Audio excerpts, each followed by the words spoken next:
Josiah Zayner may no longer be a kid, though he may sometimes behave like one. But he is a real biohacker. He sells CRISPR kits on the internet to anyone who wants one.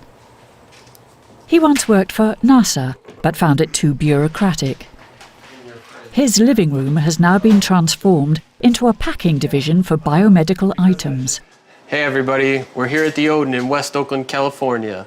Come check out where CRISPR kits are being made.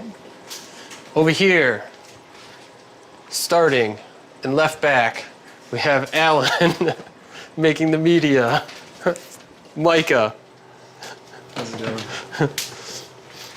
Peter. And this is the kits we make and we ship out to people. So our kits come with everything people need to do CRISPR experiments. You don't need anything, no experience at all. So I grew up in like the late 90s when there was like this whole computer hacker type culture, right? Where it was like, you learn how to do some cool stuff and then manipulate technology to get it to do what you want to do. Well, I saw that like biology is this interesting technology and maybe different aspects of biology can be kind of hacked. This idea of like a biohacker as opposed to say a computer hacker started to be born in my mind. And I started to try to develop ideas and experiments along this line.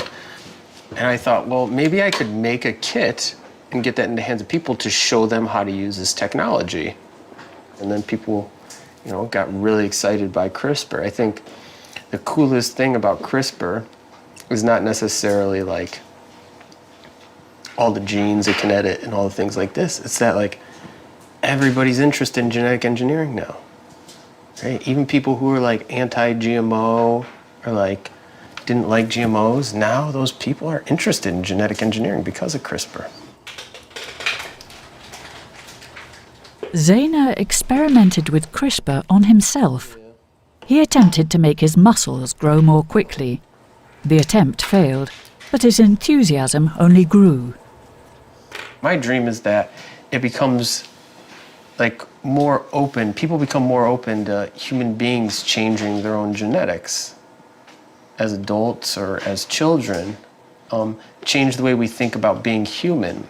Instead of just everybody being born with the genetics they have for their whole life, maybe we can start changing that up. And for interesting and fun stuff, everything doesn't have to be everybody, cure this disease, cure that disease, It's like, we get tattoos and stuff like that. Why can't we, grow a tail or grow wings or, how much scientific research has gone into like growing a tail in human beings? Probably like none. But like a lot of people probably think that's pretty cool. Companies can do that if this technology opens up. Or like growing wings. Who knows if that's even possible? Probably not. But nobody's trying, right? Or like different things, changing your hair color or skin color, or growing more hair or less hair, or there's so many opportunities for this technology to be more than just, another medical treatment or another, technology that only big pharmaceutical companies own. We think that genetic engineering is such a powerful technology that it should be accessible to everybody. So, in effect, nobody owns CRISPR and everybody does, right?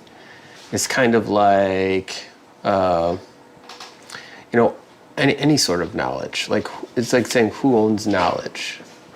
I mean, some of the academic publishers might say they do and charge you $100 to read a scientific paper, right? But, in effect, knowledge isn't owned. Zayner and Hessel both have the same goal, making biotechnology accessible to everyone. Zayner does this with his CRISPR kits, and Andrew Hessel through making biology digital. My whole goal was to bring the tools of biology into the digital world, digitize them as much as possible, make them automate, make them accessible via computing, and put an open source business foundation around it so that we can share information and ultimately build a community that can work like the pharma companies.